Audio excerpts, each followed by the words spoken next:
Boa noite a todos e todas. Estamos aqui para mais uma live. Dessa vez discutiremos um tema de sucessões. Peço a todos para ir encaminhando aí para os colegas que têm interesse no tema, né, para a gente ouvir. Né, hoje teremos o Dr. Rodrigo Mazei e falaremos sobre sonegações de bens do inventário. Esperamos aí a participação dos colegas que sempre vêm nos acompanhando. Esse é um tema muito importante que gera muitas dúvidas, inclusive para os advogados que militam na área. Agradeço aí a participação de sempre dos colegas aí e vamos aguardando aqui, enquanto nós vamos aguardando o Dr. Rodrigo Mazei e a doutora Selma entrarem, vou pedindo os colegas e as colegas que vão aí embaixo nesse aviãozinho ou setinha que está aí na parte inferior direita, clicando e enviando aí para 5 ou mais colegas aí, principalmente aqueles que tiverem com a bolinha verde, que é os que estão online no momento, tá bom? A doutora Selma já entrou aqui, vou enviar o convite aqui, tanto o doutor Rodrigo Mazei entrar.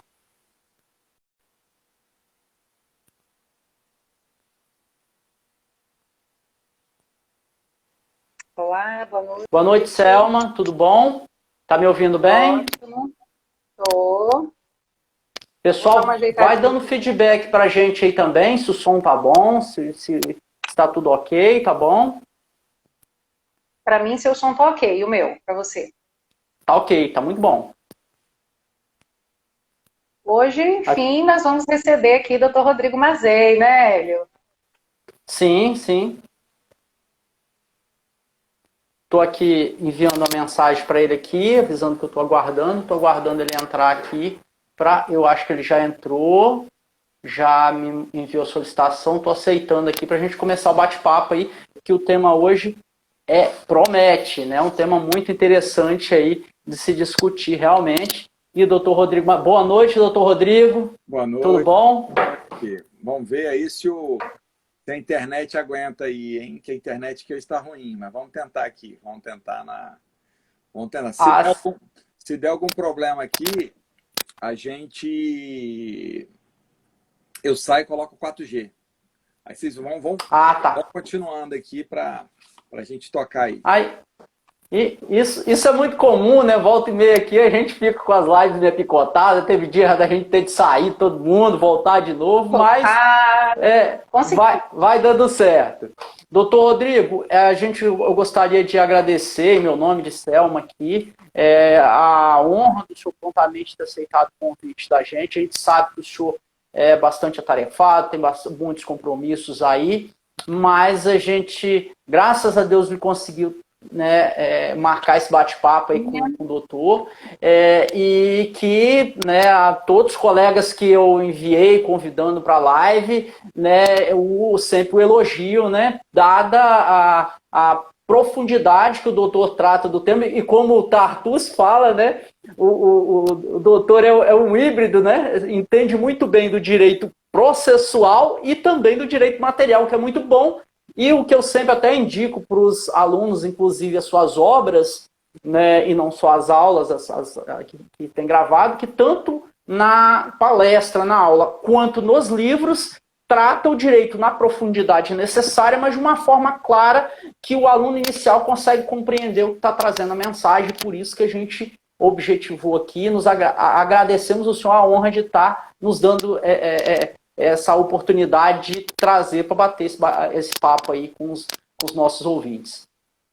Eu que agradeço, para mim é um prazer muito grande estar com os colegas aí, e eu estou aqui, já acabei o livro de sucessões, hoje eu acredito que mais um pouquinho eu vou, já mandei para a editora, já voltou, daqui a pouquinho está disponível aí, e tem muita coisa assim, que provavelmente a gente vai falar, que a gente pode debater, que envolve esse tema, que é um tema, na verdade, que todo mundo muito fala na faculdade, mas na prática a gente vê pouco uso, E é uma questão interessante porque tem algumas, assim, tem um certo ruído entre o Código Civil, e o Código de Processo Civil.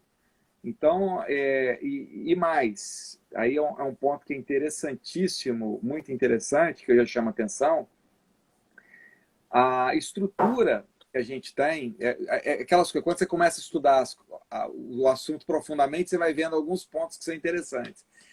É muito curioso que os assuntos, as estruturas, por exemplo, a estrutura do Código de 2002, ele repete o Código de 16. E o Código de 2015, ele repete, no particular, o Código de 73. Então, é como se a gente estivesse na década de 70, sobre o tema. A gente está assim, a gente está numa coisa, a gente está assim... Aí eu até brinco, né, quando tem esses pontos, fala que isso aqui é um tema clinge, porque, na verdade, a gente volta lá atrás, né? Você vai voltar lá atrás.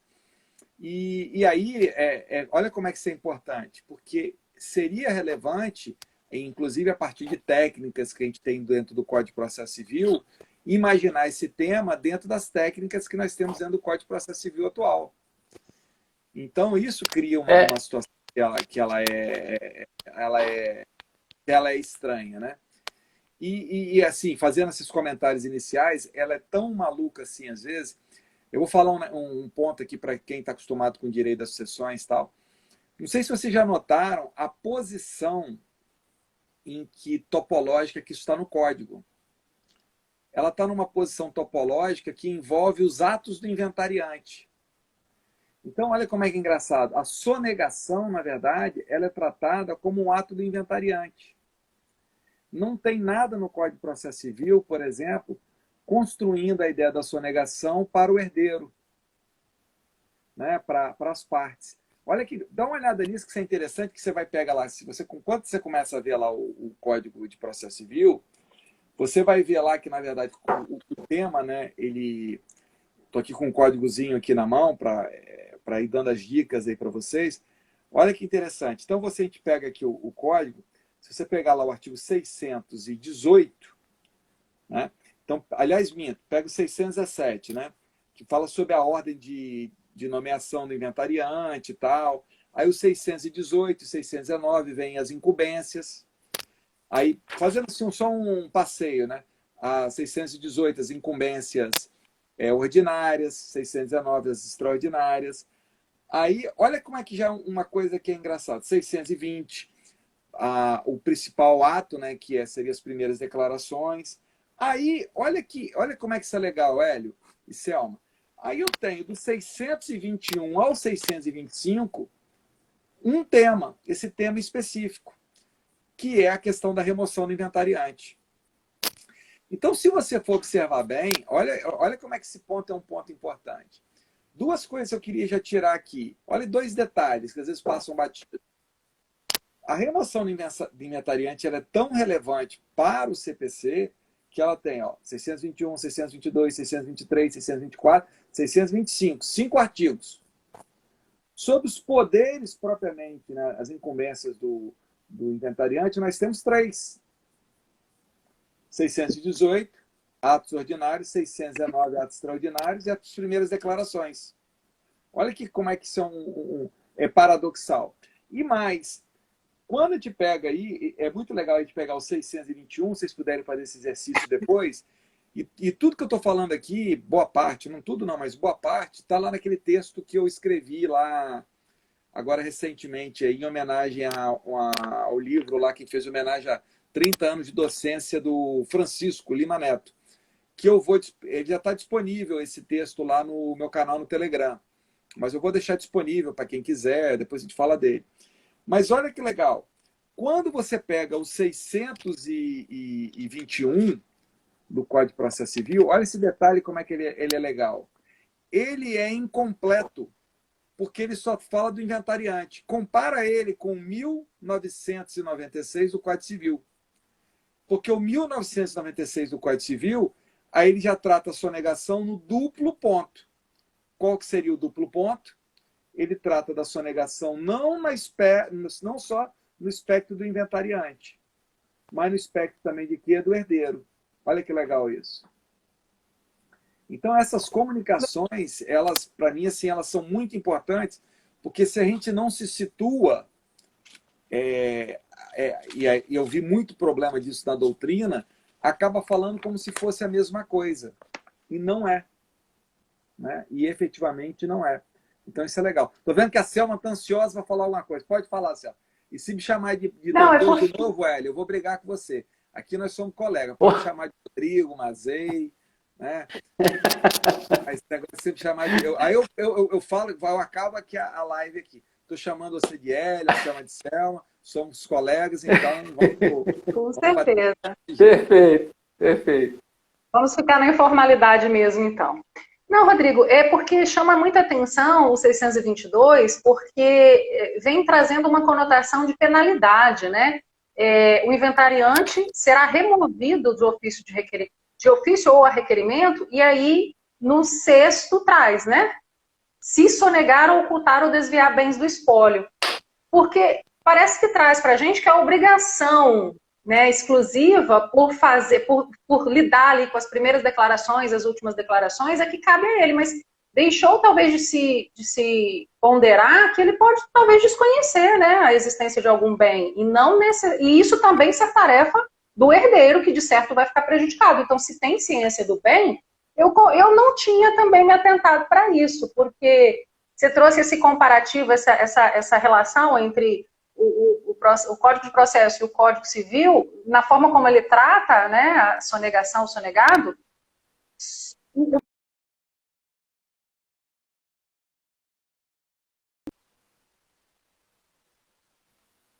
uma penalidade, né?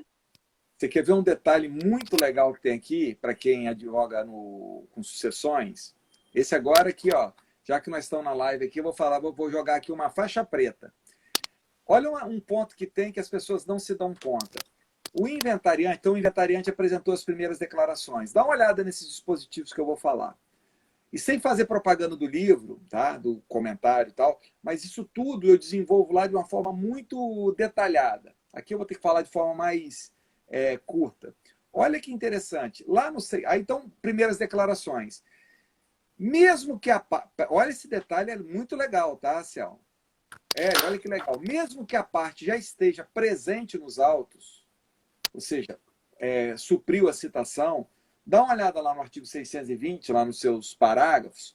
620, esses três dispositivos, 620, 627 e 626. Eles são os dispositivos mais importantes nessa fase inicial. Olha que top que eu vou falar. O inventariante, na hora que acontece, mesmo com a pessoa presente, ele pode convocar e chegar para o juiz e falar assim, excelência, eu quero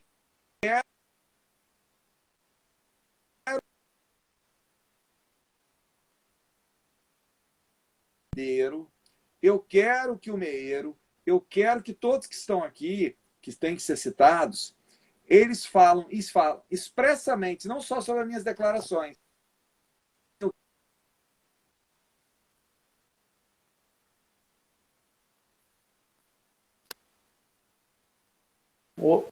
Oi, doutor, deu uma travada, eu acho, para você também, Selma? Travou aí também, né? Deixa eu chamar ele aqui. Logo na faixa preta, né? Poxa, ele ia dar o pulo do gato pra gente aqui e trava. Não dá, né?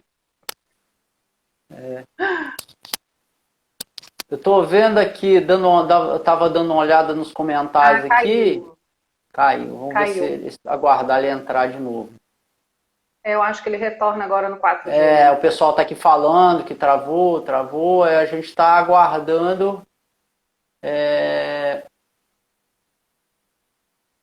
A Cristina tava logo na dica, realmente, Cristina.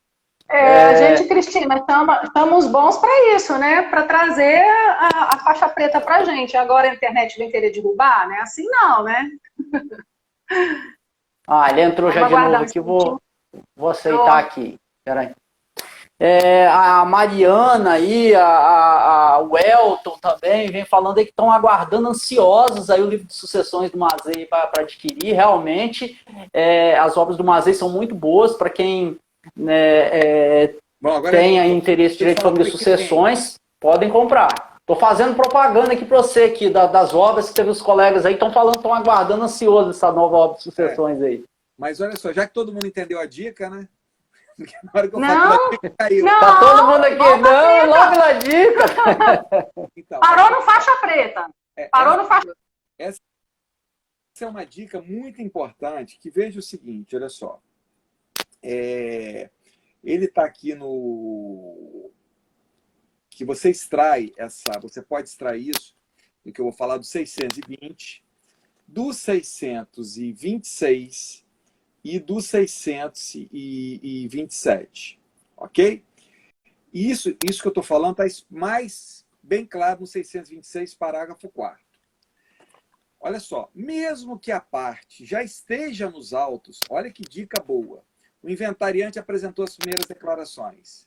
Olha o 626, parágrafo 4º. Ele pode solicitar ao juiz, com base no artigo 6º, né, com base no dever de prevenção, ele vai dizer, excelência, eu quero que as partes sejam ouvidas, não é só para falar sobre as primeiras declarações, mas para também que o quê? Eles preencham as primeiras declarações, trazendo as informações que não estão nelas contidas, especialmente a sobre arrecadação, dando ciência de que dos bens que devem ser arrecadados e que não constam aí.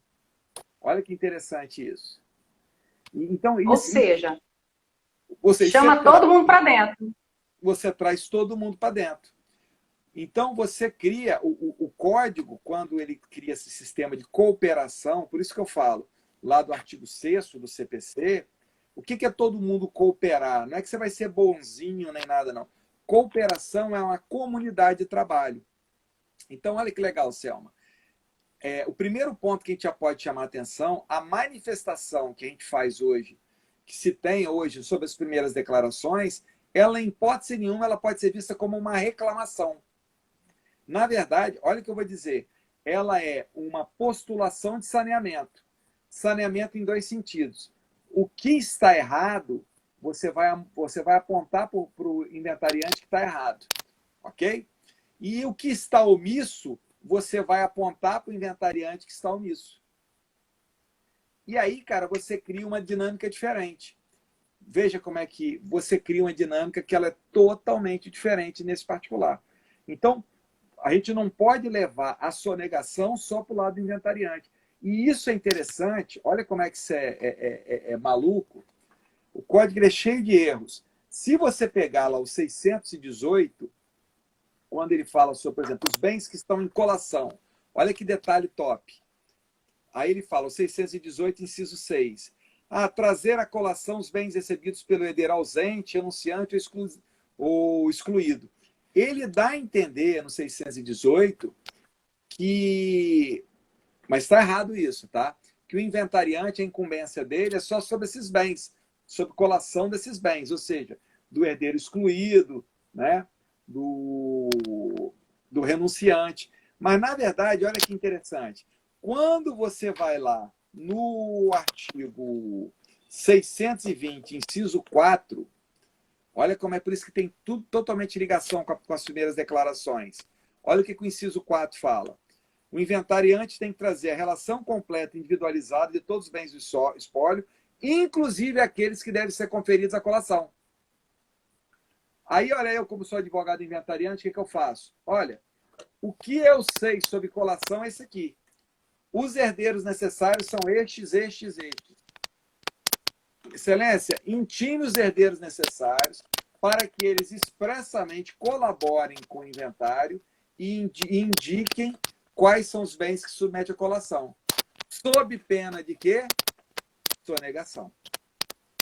E aí, olha, aí eu tenho o quê? A ideia da prevenção. Então, esse sistema da cooperação, eu não coloco... É incorreto imaginar, pensar só no inventariante ficando como o vidro e os herdeiros como pedra, com a pedra na mão.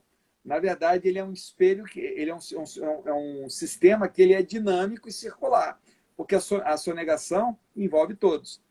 E digo mais, em determinadas situações, isso é um ponto muito maluco, e às vezes as pessoas têm que se tocar disso, você pode ter a questão da sonegação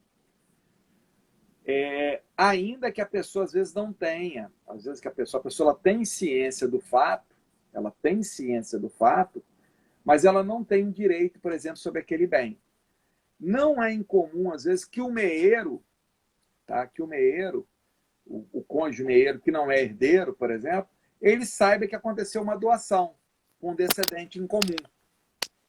Olha o que eu estou falando aqui, vê se não é uma situação que ela é comum, ela não é estranha. Você tem aqui um cônjuge sobrevivente, ok? Que tem um descendente comum com o falecido. E ele sabe que teve uma doação aqui.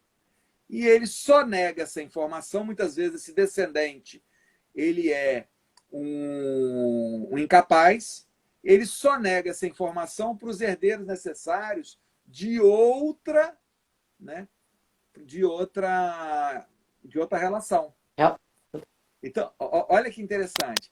Aí, eu falo isso lá no texto, não é possível nesse caso, não é possível nesse caso aplicar a pena de sonegação. Mas isso não significa dizer que eu não possa apurar em ação própria o ato ilícito. Porque a sonegação, olha só como é que são coisas diferentes. A sonegação sucessória, que tem a sanção civil da perda do direito sucessório, ela é específica. Ok? Mas isso não significa dizer que isso não pode ser um ato ilícito que cause prejuízo ao inventário e que pode ter uma reparação pelo direito comum. Então, olha como é que esse assunto é complexo. E a gente não leva isso a sério. E eu penso até que isso seja mais comum do que a gente possa ter informação, né, Rodrigo? Porque situações como essa que você acabou de exemplificar, na realidade, às vezes até de fato acontece, até por outras questões, porque é a segunda união, porque permaneceu com ele até o final, né? Ou, enfim.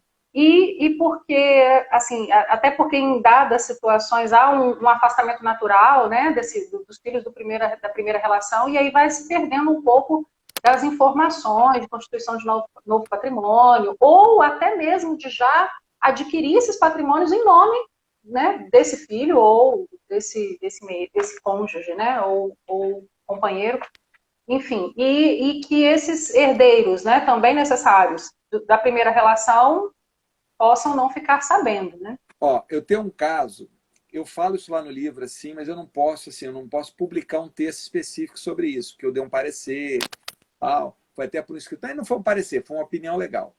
Mas esse caso é sensacional, eu adoro contar esse caso. Olha o que aconteceu. Esse caso, olha como é que isso é comum que eu vou falar. Hein? A pessoa morreu e ele tinha lá do relacionamento anterior 4 filhos. E ele, depois desse relacionamento, esses 4 filhos e tal, ele passou a ter uma união estável. Ok? Situação comum que eu estou falando, né? Me aparece a companheira sobrevivente e ela fala bem assim, olha, eu quero a minha ameação. Né? Eu quero a minha ação durante o período que eu fiquei aqui, eu quero a minha ação, estou com esse período aqui, tal, estou com ele durante 10 anos. Esse caso ali, cara, eu me lembro até assim, estou com ele quase 11 anos, está aqui. Aí a discussão que estava tendo lá era uma discussão que não era sobre se tinha ou não tinha. A questão era qual o prazo da união estável, ok? Então, os filhos reconheciam que tinham uma união estável de 5 anos. Olha que eu estou falando caso comum, hein? De 5 anos e tal, e a mulher falando que tinha de 11 anos. Beleza, então tá. Aí eu falei, então vamos fazer o seguinte, fizemos lá a opinião legal nesse sentido, de fazer um termo lá, então que ia fazer apuração de 5 anos e 11 anos. Olha que caso muito legal. Quando falou, não, então vamos fazer, aí chegaram à conclusão lá que fizeram uma conta lá de 10 anos, por isso que eu lembrei do 10. Ah, não, então vamos chegar a 10. Aí, falou assim, olha, você traz para mim, falaram para a companheira, todos os bens que você adquiriu nos últimos 10 anos de forma onerosa e que estão em seu nome. Aí ela, como? Aí eu falei, não, você precisa trazer todos os bens que estão em seu nome que foram adquiridos de forma onerosa. Aí ela falou, não, mas isso eu não tenho que colocar no inventário. Falou, sim, lógico que tem que colocar. Porque embora estão em seu nome, esses bens, metade disso faz parte da ameação do falecido. Olha só os seus bens que forem particulares, efetivamente, que estão fora. Então, olha só, havia uma sonegação, então, dela. Olha que caso curioso. Porque os bens que tinham em comunhão, que ela entendiam que eram particulares. Aí, Hélio, esse caso é tão legal, ela entrou pleiteando. Você sabe quanto que, na hora que apurou, por que eu estou falando, esse caso é muito bacana, você sabe o que se apurou? Ela tinha que devolver no inventário 1 milhão, quase 1,5 milhão. Então, olha só, o reconhecimento da união estável fez com que ela, porque ela tinha muito mais patrimônio comum, só que titulado em nome dela, do que o falecido. Desassistida ela, né, Rodrigo? Hã? Não, mas... Desassistida ela, né? Não, mas se eu te falar, mas isso é natural, que eu tô falando assim, é natural. Eu digo o seguinte, às vezes isso é natural porque as pessoas, o que elas pensam? Há uma ideia do inventário da arrecadação de que vamos arrecadar só aquilo que está em nome do falecido. Não se tem uma dimensão do processo de uma comunhão. Tanto que eu falo que um dos pontos mais difíceis da arrecadação, e eu falo isso... Desculpa ficar falando isso, que toda hora eu vou ficar voltando no livro e tal, mas talvez seja uma das coisas mais legais do livro, é mostrar a importância de se, na hora da arrecadação, de dividir os que são bens comuns dos bens particulares, nas sucessões em que isso é relevante. Veja que isso é tão importante, Hélio, porque para efeito de pagamento de dívida, para você ter ideia, olha só para você ver, pagamento de dívida dos bens. Então, vou dar esse exemplo. Olha só para você ver esse exemplo, como é que é legal. O que ele tinha ameação, a companheira sobrevivente tinha que pagar o quê? Metade das dívidas dos bens. O que era bem particular dele, ela tinha que pagar 1/20. Um quinto, né? Um quinto, porque dividia com os filhos. Então, veja, a liquidação da herança, ela era diferente dentro da perspectiva dos bens, da dívida dos bens, a partir dos blocos patrimoniais.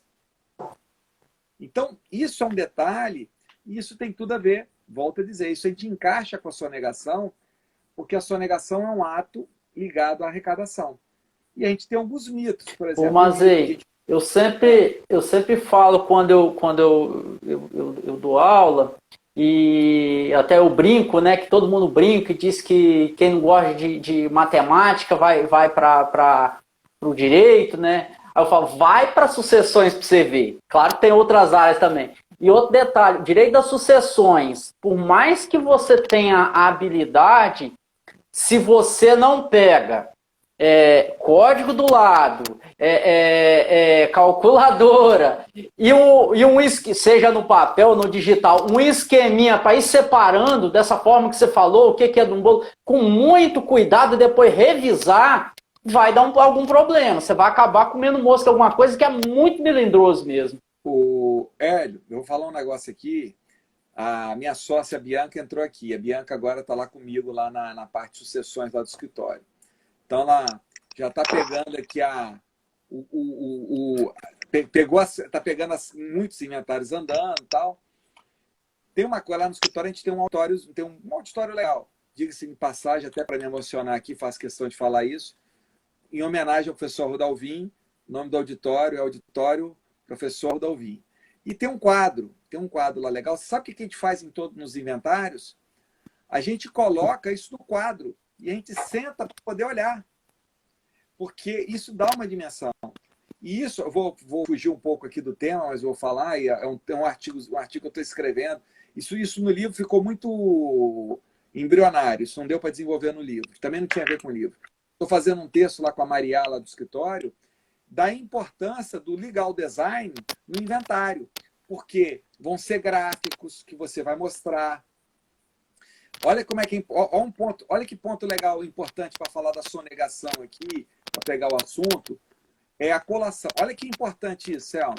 Então, por exemplo, eu recebi a doação de um terreno, ok? Aí, olha só, na hora de eu, como herdeiro, mostrar que eu recebi a doação de um terreno, eu vou mostrar na escritura, olha, está aqui a doação de um terreno. Só que esse terreno hoje tem uma casa.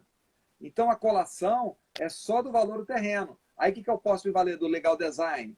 De uma filmagem, que eu posso botar um QR Code dentro da petição, que vai mostrar o quê?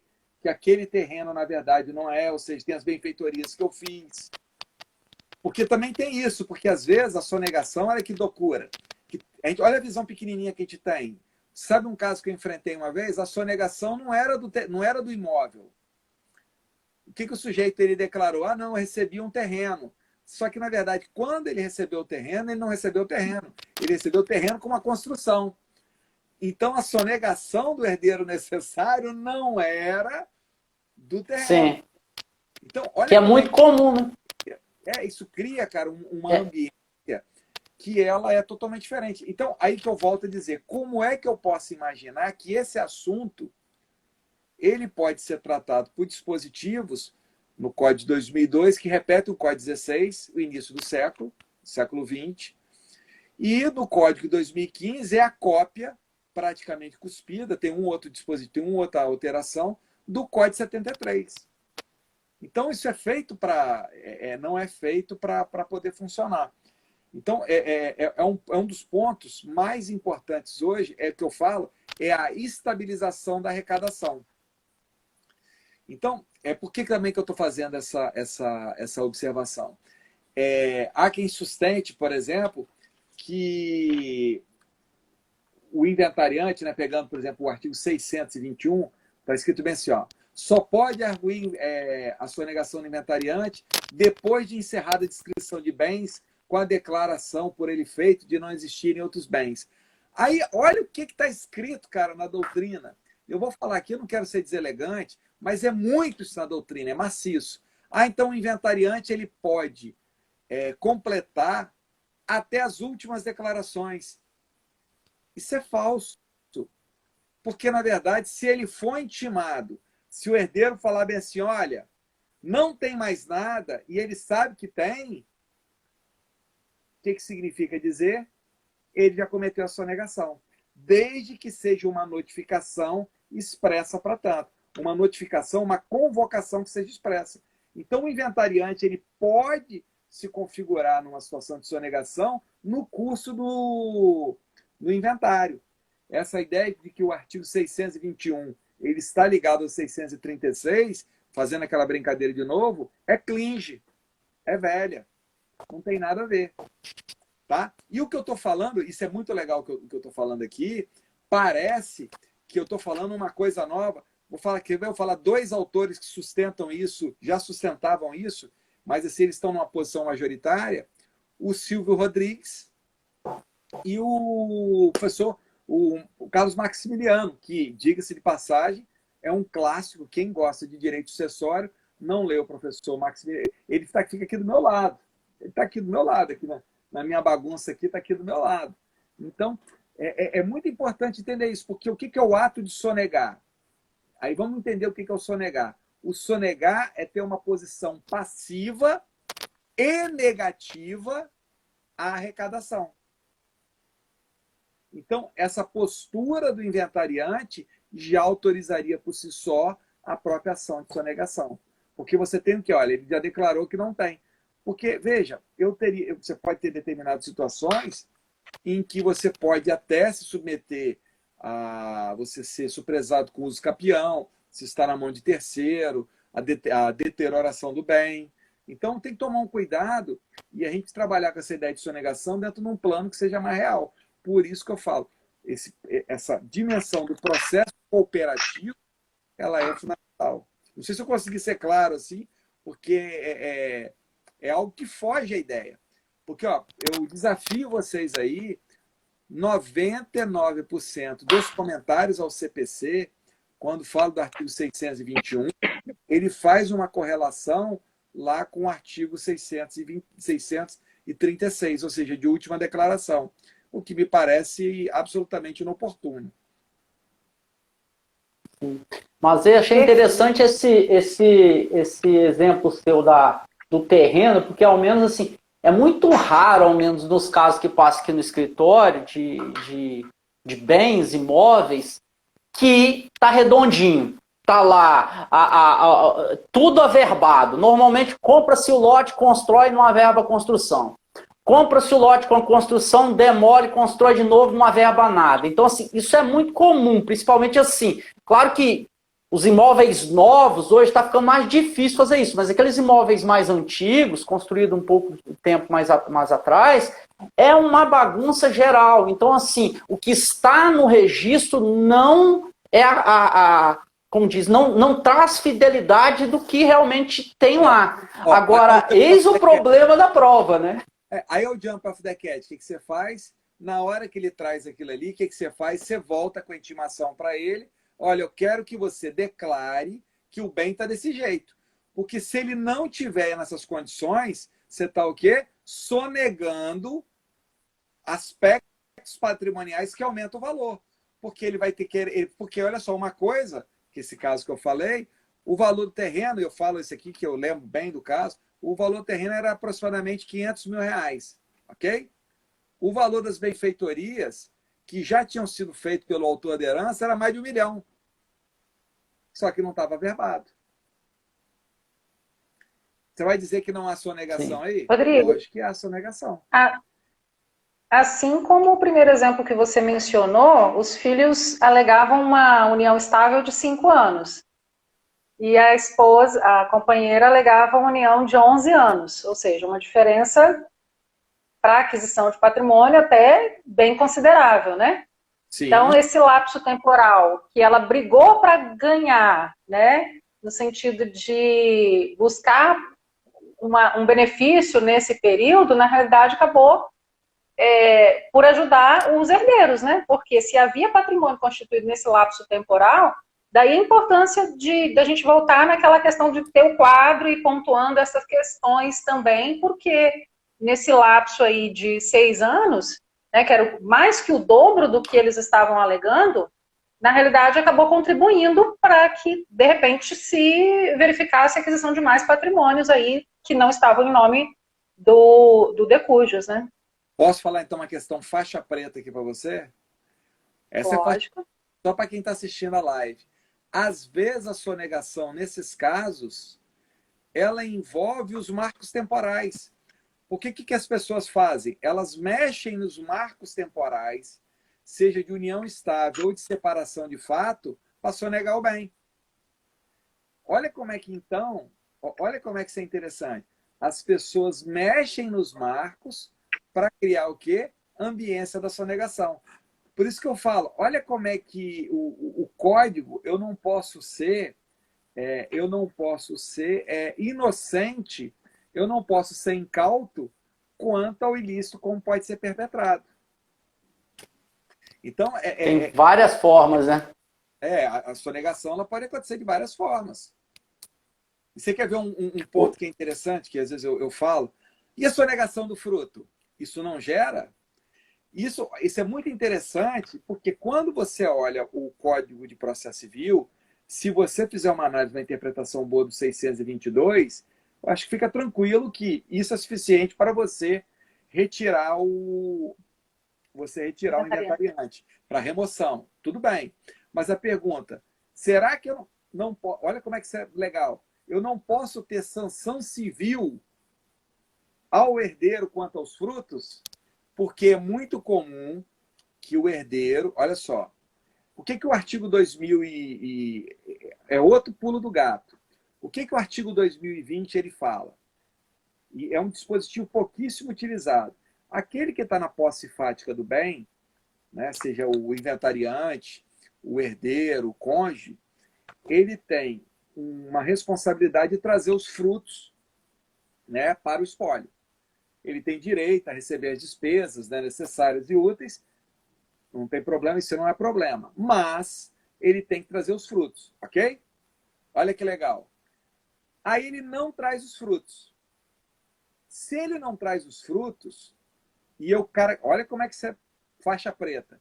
E eu caracterizar a sonegação dos frutos, quando eu trouxer os frutos, ele perde, quando eu conseguir os frutos, o direito correspondente dele aos frutos. E a depender da situação, isso é violentíssimo. Por exemplo, também vou falar um caso que acaba acontecendo. Eu advogo, a gente advoga muito nessa parte. A gente tem um volume muito grande que a gente trabalha para escritório de advocacia. Que às vezes vem as opiniões legais para poder falar sobre as opiniões legais.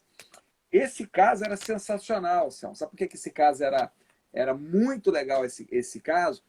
Porque era um imóvel, os frutos, digamos, o aluguel, era de aproximadamente mais ou menos uns 20 mil reais, ok?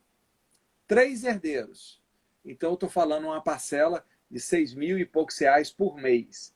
Faz uma conta, então, disso, de uma sonegação de 4 anos.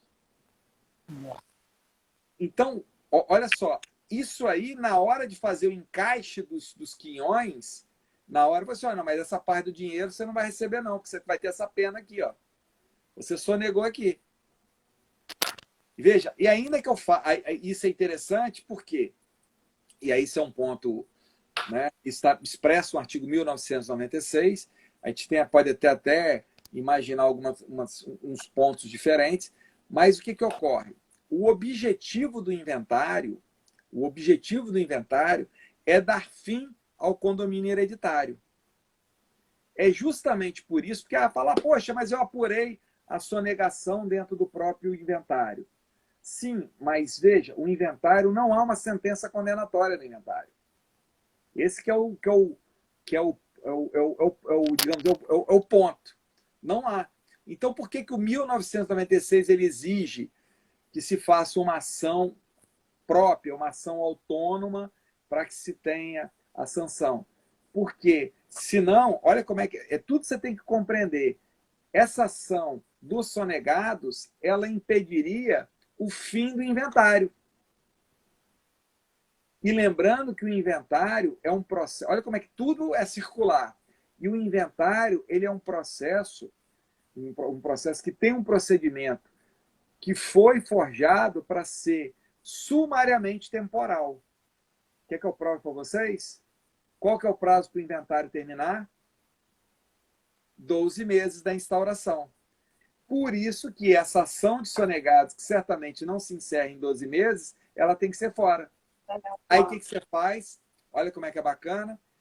Você pega, aí você tem que conjugar vários dispositivos. A ação de sonegados, ela é uma ação qualificada de sobrepartilha, porque há um litígio sobre um bem.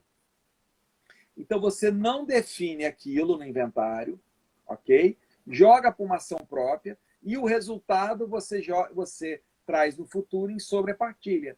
Lembrando que sobrepartilha a gente pode ter quantas forem necessárias. Eu trabalhei com um caso que tiveram no total 17, o inventário, mais 17 sobrepartilha. Caramba!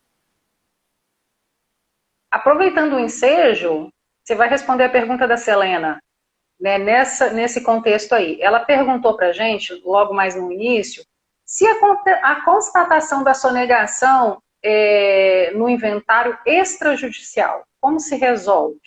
Acho que você acabou de dar a resposta aí. Se ela se der depois das assinaturas, né? A resposta, né? Não, se ela se der depois, é ação autônoma. Ação autônoma. Não tem jeito. É essa mesma ação de sonegação. Então, sendo judicial, inventário judicial ou extrajudicial já finalizado, a alternativa que o herdeiro tem é a ação de sonegação mesmo. Eu estou com um caso desse. Eu tô com um caso exatamente desse. Eu estou com um caso que eu estou examinando aqui agora, que é o que ficou configurado. O sujeito ele tinha uma procuração em nome do falecido, não me pergunte como ele fez, porque o cara estava morto, mas ele recebeu, em nome do falecido, coisas, né? Enfim. Quando o cara é estelionatário, ele dá qualquer jeito. Mas ele recebeu em nome do falecido, com uma procuração, né, em nome do falecido, ele recebeu numerários de processos judiciais. Recebeu aproximadamente 600 mil reais. E não está no inventário extrajudicial. Ação de sonegados. E isso é interessante. Aí uma pergunta. E qual o prazo prescricional dessa ação?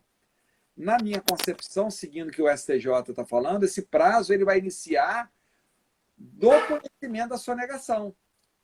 Porque senão você beneficia o sonegador.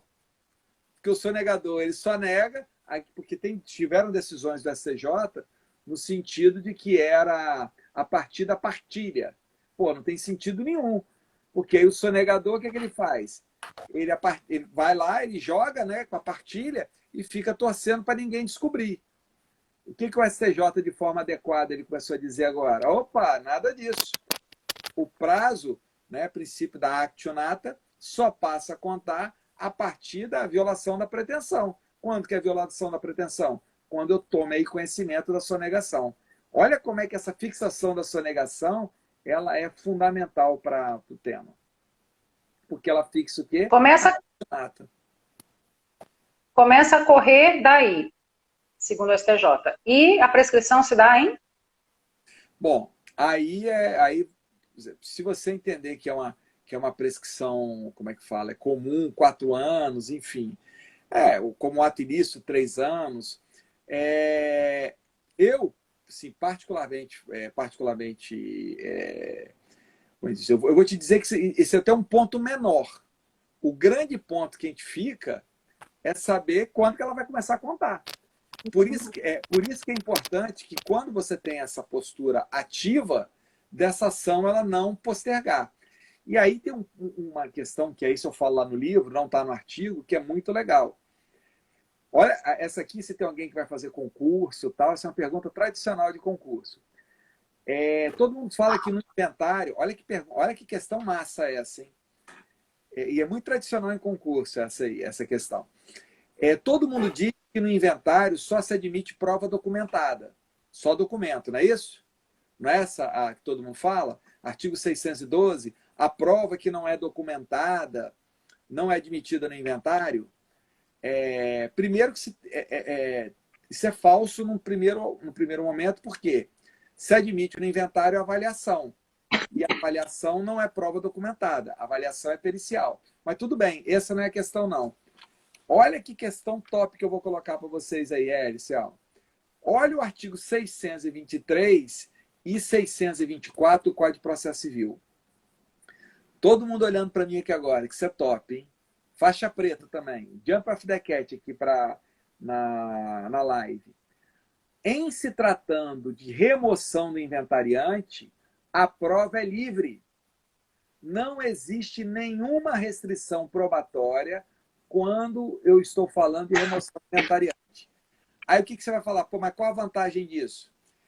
Se a remoção do inventariante se deu por sonegação e foi produzida prova de calibre no inventário, olha que massa que eu vou falar.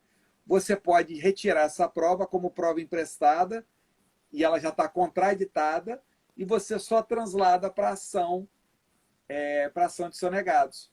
Porque é uma prova colhida com contraditório e contraditório amplo. Então, o próprio inventariante, se for herdeiro, ele não pode negar, porque a prova emprestada, qual que é um dos grandes problemas da prova emprestada? É você ter que contraditar. Eu não participei dessa prova, não teve contraditório. Na remoção do inventariante, o inventariante, todos têm o quê? Ampla ciência dessa produção da prova.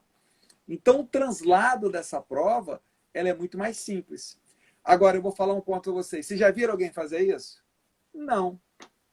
Porque dissocia de uma forma injustificada a ideia da remoção do inventariante, o que você pode fazer no inventário para comprovar a sonegação, com o palco da própria ação, né, da ação de sonegados. Eu acho que aí que está o ponto bacana do Tom. Como eu falei quando vocês fizeram o contato lá comigo, tal, eu falei, tem um tema, eu escrevi um texto simples e tal, e eu acho legal quando a gente faz uma live, às vezes tem um texto simples depois, pequeno, para a pessoa poder ler e recordar as coisas que foram ditas, enfim, dar uma pensada, avançar. Então eu pensei nisso. Mas na hora quando veio o convite, eu falei, cara, tem que ser esse tema, porque esse é um tema muito maltratado. Vocês querem ver aqui? Olha como é que isso é legal que eu vou falar. E eu estou vendo aqui vários colegas aqui, tal, que fazem pós-graduação, tal. Vocês já viram, por exemplo, TCC sobre esse tema? Monografia sobre esse tema? Não tem. E olha que isso é um tema, cara, do dia a dia. Então fica até um incentivo aí para quem está estudando, tem um TCC aí, porque esse assunto ele é altamente publicável. Sim. O Rodrigo, até eu participando lá do Congresso do Mercosul, do IBDFAN, lá do IBDFAN Rio Grande do Sul, lá o pessoal de lá estava falando que é um tema que a maioria dos artigos, não só desse tema, mas de direito das sucessões em si, não tem a quantidade de artigo que o direito de família tem. Então, assim, há uma carência no próprio direito das sucessões. Nesse tema, então, nem se fala, né? Não. E eu vou falar um negócio, o pessoal do IBDFAN, eu sou filiado ao IBDFAN, você sabe disso aí. O pessoal do IBDFAN fica com raiva quando eu falo isso, mas a comprovação que o IBDFAN não acaba né, o IBDFAN, as pessoas que estão lá, né, ou seja, o estudo fica mais focado no direito de família. Vou até dar um exemplo de vocês dois. Vocês falaram, eu sou advogado familiarista. Você não fala, eu sou advogado que trabalha... Você nem fala, né? O IBDFAN, eu estou falando, isso é natural, não é uma crítica a você nem IBDFAN. O IBDFAN é IBDFAN, não é nem IBDFANs, porque seria família e sucessões. Então, assim, não é nem isso. E em alguns países, como é o caso, por exemplo, do México, eu tenho até um livro, está até aqui mais ou menos à mão, se for o caso eu pego depois. É muito comum você estudar direito. Olha o que eu vou falar agora, isso aqui também é top. Direito das sucessões junto do direito das coisas. Porque o direito das sucessões ele é extremamente patrimonial. Eu vou dizer que o mais difícil do direito das sucessões não é a família, é a parte patrimonial. Vou colocar para vocês aqui em primeira mão, que agora eu tenho certeza que a Selma vai falar, não é possível que ele fez isso. Você sabe que eu também entreguei também outra opinião legal, no escritório de um grande amigo meu na Bahia. Os quinhões não batiam, Selma. Os quinhões não batiam. Eles fizeram a divisão, olha que situação. Fizeram uma divisão, ok? E tinha uma casa na praia, uma casa bem interessante, aquela região lá do Forte, tá? Uma casa cara, e não dava para fechar os quinhões.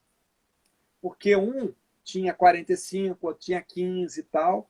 E olha que situação. E ninguém queria vender a casa. Só que na hora que você faz isso, olha que situação. O cara que tem 45, o outro tem 15, o outro tem 30. Deu ruim ou não deu ruim no condomínio? Depois que eu falar o que eu fiz, eu vou falar, é óbvio. Você sabe qual foi a minha solução? Isso se meus colegas estavam quebrando cabeça, sei lá, já há um tempo. Aí eles me chamaram, em 15 minutos eu dei a solução. Sabe qual foi? Eles constituíram esse condomínio em forma de multipropriedade. Ou seja, dividiram a casa no tempo. Então, quanto que representa 45% em 12 meses? Em 365 dias? Tantos dias. Quanto que representa 10% em tanto dia? Tanto. Isso não é direito de família.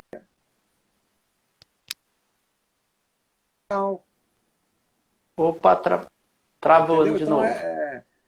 Travou na hora do pulo do gato aí, mas aí de novo.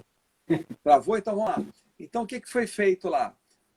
Foi feito, pegamos os quinhões, porque tinha meeiro também, né? E o meeiro, ele, uma parte do meeiro, ele colocou em outros bens, então ele diminuiu a meação nesse bem, o que era tinham, enfim, vários herdeiros, e ninguém queria vender a casa. Estou voltando para o exemplo. Porque todo mundo queria curtir a casa. Ok? Só como é que você faz? Como é que você cria um condomínio com participações diferentes? A gente criou o quê? Fez o condomínio com multipropriedade. Pegamos quinhões, 45%. Como é que divide isso em 365 dias? 15%. Fechamos isso, criamos os momentos, e aí vem uma outra coisa. Eu vou falar, vocês vão ficar mais malucos ainda. Você quer ver uma regra que ninguém usa no inventário? Sorteio. É perfeitamente, está lá no artigo 817, o sorteio é uma regra de partilha. Como é que nós dividimos os momentos lá da multipropriedade? O sorteio. Ou seja, um grande problema, mas isso não é isso que eu estou te falando, isso não é solução, isso não é exercício do direito de família. Por isso que eu falo, talvez o direito das sucessões, na minha concepção, ele é um direito que ele é muito mais ligado a direitos reais, a direito patrimonial como num todo, do que ao direito de família. E às vezes nós, como advogados, sem querer, nós até atrapalhamos. Porque a gente traz muito do direito de família em excesso para o direito sucessório. Então, por exemplo, tem várias questões aí, por exemplo, eu estou falando. Você quer ver um assunto, outro assunto que não tem a ver com sonegação, mas envolve. Você não vê as pessoas falando sobre preferência na partilha. Mas os direitos reais te trazem várias preferências. Como é que eu não vou ter preferência na partilha sucessória? Aí quer que eu dê um exemplo simples do dia a dia do direito sucessório? O cônjuge sobrevivente, ele não vai ter preferência sobre o imóvel que tem direito real de habitação? Lógico que tem, porque todo direito real, quem tem direito real sobre um bem, ele tem o quê? A faculdade, né, de o quê? De unificar o direito real dele com a propriedade. Mas isso não é estudado. Então, isso é uma perspectiva de direito patrimonial, não uma perspectiva de direito das famílias. E talvez a sonegação, a gente volta para o assunto de novo, ela tem um problema hoje no direito sucessório, porque ele é olhado, talvez, num aspecto quase que psicológico familiar. Aquilo que os entes ocultaram. E não fazendo uma análise especificamente de arrecadação patrimonial. Vocês querem, só para dar um, tipo assim, agora para dar aquele soco, assim, aquele chute no meio dos peitos? A sonegação, ela pode ocorrer na falência. A sonegação, ela pode ocorrer numa recuperação judicial. Só que nesse não tem nada a ver com família. São procedimentos ligados ao quê? A patrimônio. Então, a gente tem que pegar essas lições do direito patrimonial e trazer para o direito sucessório. Eu acho que isso é um grande desafio. Um dos pontos que eu acho que ficou bem legal o livro é que eu faço muita comunicação de direito sucessório com direitos reais. Eu acho que isso é um ponto que para mim, é absolutamente capital. O Mazei, eu vejo muito assim, eu acho que quando a gente tem um pouco menos de maturidade, a gente pensa em ser um especialista, ou buscar uma especialidade, é direito de família, aí você se fecha.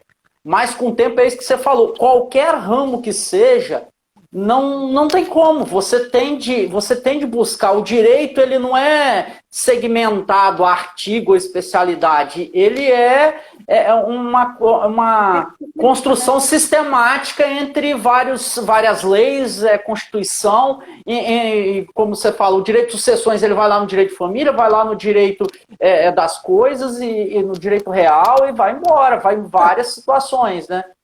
Eu voltei ontem, hoje é quarta, foi ontem. Ontem eu voltei a ministrar as aulas lá na UFES. Né? E aí, olha só, olha as minhas duas cadeiras que eu tenho na UFES da graduação, para vocês verem como é que eu estou falando. Eu dou aula de direito das sucessões e dou aula de direitos reais sobre coisa alheia. Direitos reais sobre PS. Então, dou as duas disciplinas, né? Então, para não dizer que eu estou sendo contraditório.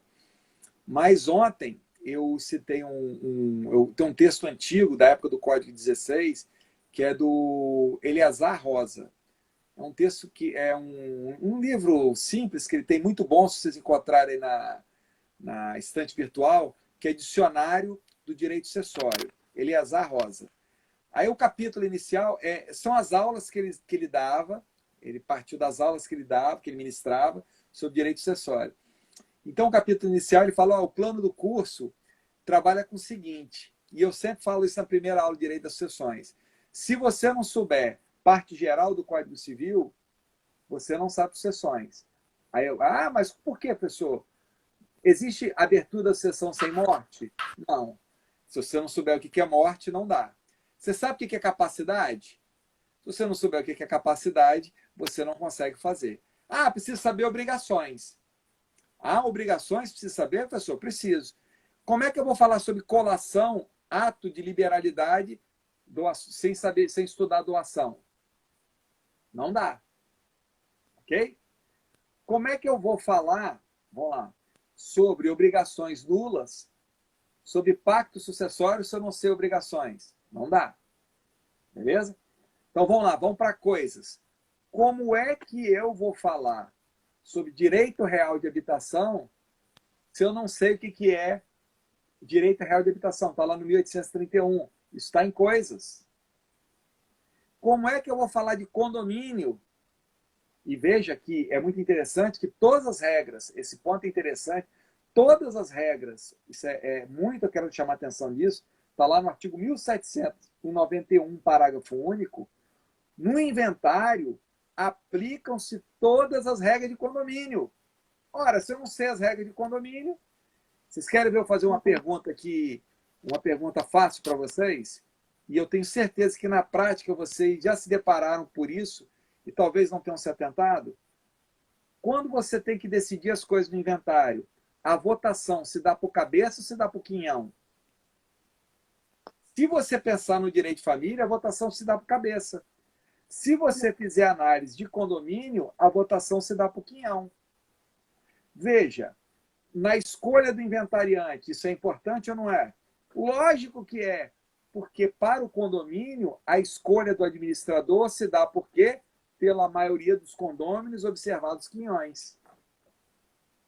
Então, às vezes, você tem discussão lá, o cara enchendo o saco lá no inventário, um legatário, tem lá um herdeirozinho testamentário com 6%, que não quer o inventariante de forma infundada, mas ele nem o voto dele ali não tem peso. Olha como é que isso é interessante. Posso falar uma coisa mais doida ainda? Agora para chocar. Está humilhando demais. Para chocar. Tá, mas pode falar. Pode continuar, a gente aguenta. O síndico do condomínio, o síndico do condomínio, ele pode submeter a conselho fiscal?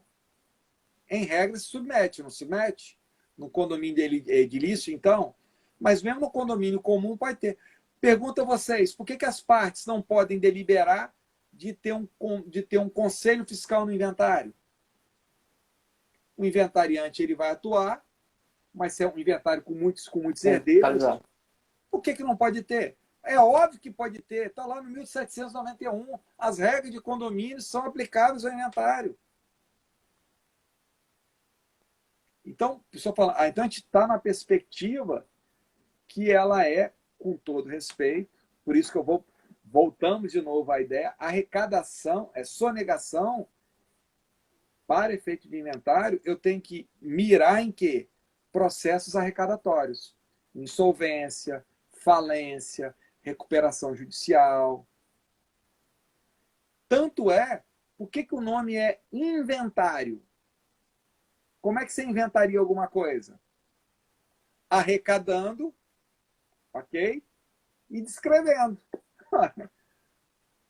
O que a sonegação faz parte? Faz parte aqui do inventário, da arrecadação e da descrição. Arrecadar, trazer o bem e o descrever de forma adequada, inclusive quanto à avaliação. Porque aqui entre nós, avaliar deliberadamente de forma, um valor baixo, não é uma forma de sonegar? Quer dizer, então, que o cara ele declarar um valor mais baixo do serviço, ele está sonegando imposto. Mas se ele declara um valor menor no inventário, um bem que ele recebeu a colação, ele não está sonegando também? É óbvio. Olha como é que a sonegação ela tem variantes. Sim. Várias formas de acontecer, né, Rodrigo? Mas, ei, a conversa tá boa demais. Nós já avançamos aqui um pouquinho, acho 4 minutos depois de 1 hora aí. Vamos cair a qualquer... Aí, agora, bom, dizem que não tá caindo mais, embora que não dá para confiar no Instagram, né? Aí a gente fica assim com receio muitas vezes de não conseguir salvar, que eu vou até te pedir permissão, se pode deixar salva no Instagram, né? Depois você manda o link, eu coloco lá no YouTube também. E aí eu vou só te abrir para as suas considerações. Eu vou dar de última coisa que o Vitor ele perguntou sobre a questão do credor. o credor que ele está também em condição de apontar essa questão de sonegados, de participar, de pedir remoção de inventariante, nesse sentido também. Esse sentido foi a pergunta do Vitor. Essa pergunta é sensacional, porque, em tese, olha como é que você... Olha, essa pergunta é faixa preta total. Porque quando a gente pensa em sonegação dentro do inventário, a gente não pensa do credor. Tá? Mas o credor, para fazer o pedido de sonegação, ele tem que demonstrar que há interesse nisso. Porque se ele não tiver interesse, por exemplo, se o inventário ele por si só ele já é suficiente e tal, ele tem força, me parece que o credor não vai ter interesse. Tem que observar isso com grano Salles, tá? Com detalhe. Agora, vocês querem ver uma questão interessantíssima? A priori, se for uma questão de colação, se for uma questão da colação simplesmente, pode ser que o credor nem tenha interesse. Porque a colação ela é só feita para uma equalização. Olha que interessante. Às vezes a colação só equaliza. Então pode não ter efeito prático para o credor. Então, essa legitimação para o credor, ela tem que ter uma dimensão de interesse próprio. Por isso que eu falo, não adianta você pensar só nesse sentido, tá? Você tem que pensar qual o interesse prático que eu tenho. E aí, só que o credor tem um negócio mais massa ainda, que as pessoas não usam, que dá para poder adaptar. Vitor, essa aí, ó, você vai ficar me devendo um vinho. Eu não lembro agora de cabeça, é o artigo 1808, mas é por ali. Vocês olham lá em renúncia. Tem uma técnica muito legal que você pode adaptar, que é o seguinte. Às vezes o herdeiro, para ele renuncia à herança, ok? Prejudica o credor. Perfeito? Qual a solução que você tem? O credor ele entra no processo e fala, ó, essa renúncia ela é ineficaz quanto a mim. Beleza? Então eu vou ocupar o espaço do herdeiro até o valor da minha dívida. Olha o que eu vou falar para vocês. Em duas hipóteses que eu já trabalhei, era muito mais fácil o credor ele ingressar nos autos e pedir essa posição, ou seja, então vem cá, porque eram duas situações em que a sonegação ela partiu da renúncia do credor, do herdeiro, ele colocou o credor numa situação muito mais tranquila.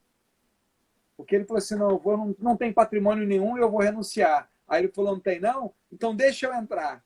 Na hora que ele entrou, ele localizou os bens.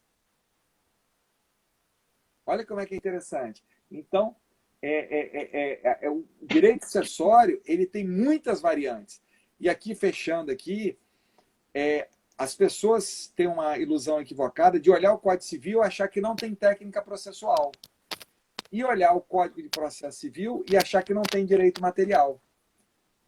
É como se fosse um sistema único. Então tem que conhecer bem os dois. Então, encerrando aqui, ó, agradeço a vocês, para quem acompanhou esse texto que eu falei, que eu escrevi lá sobre sonegação, no aspecto, né, do inventário. Não é um texto completo, mas eu faço um link.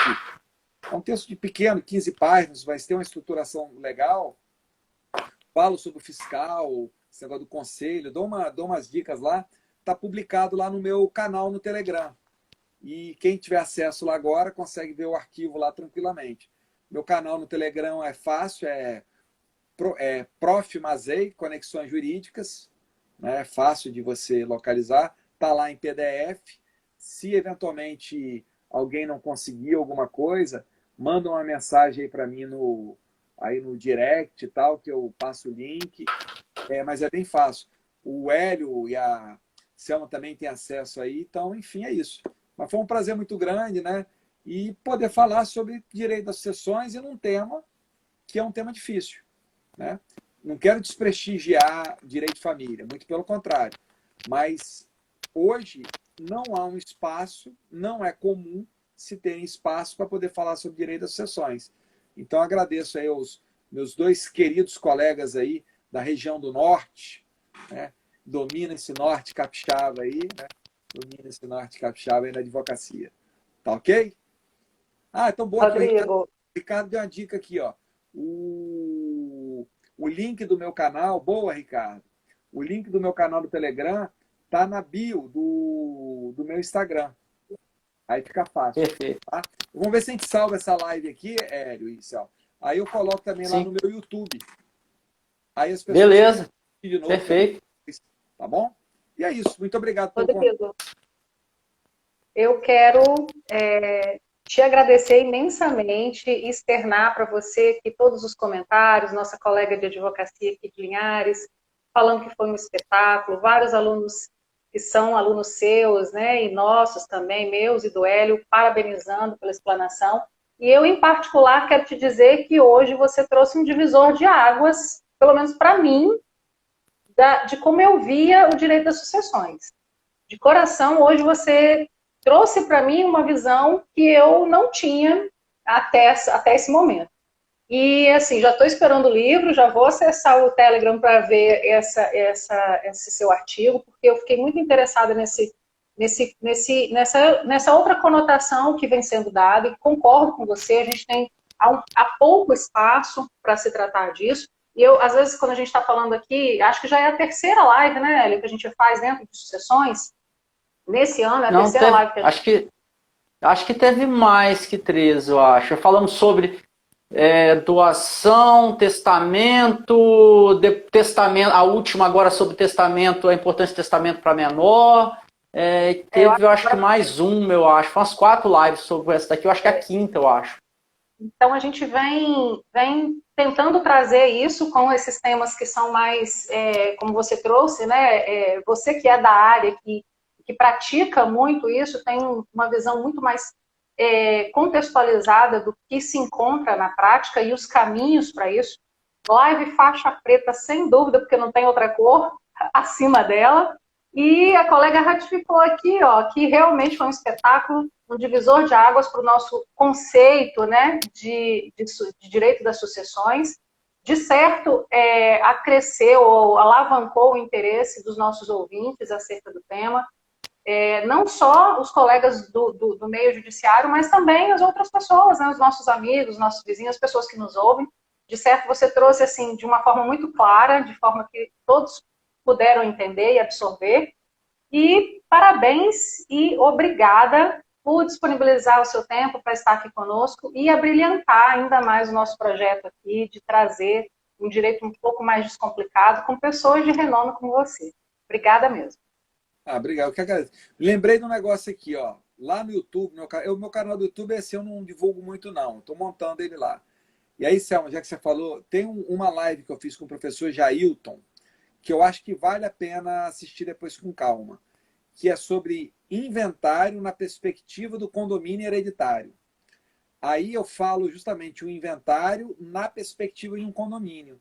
Então, eu acho que é uma live assim, muito didática, porque ela dá uma outra abertura, assim, complementa muito do que eu falei aqui em alguns momentos. Mas, enfim, é isso.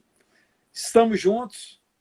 Obrigado aí pela paciência de todos aí. Teve muita gente aí durante o movimento legal. Fiquei muito feliz aqui de compartilhar, né, e ouvir dúvidas aí sobre esse tema que eu tanto gosto.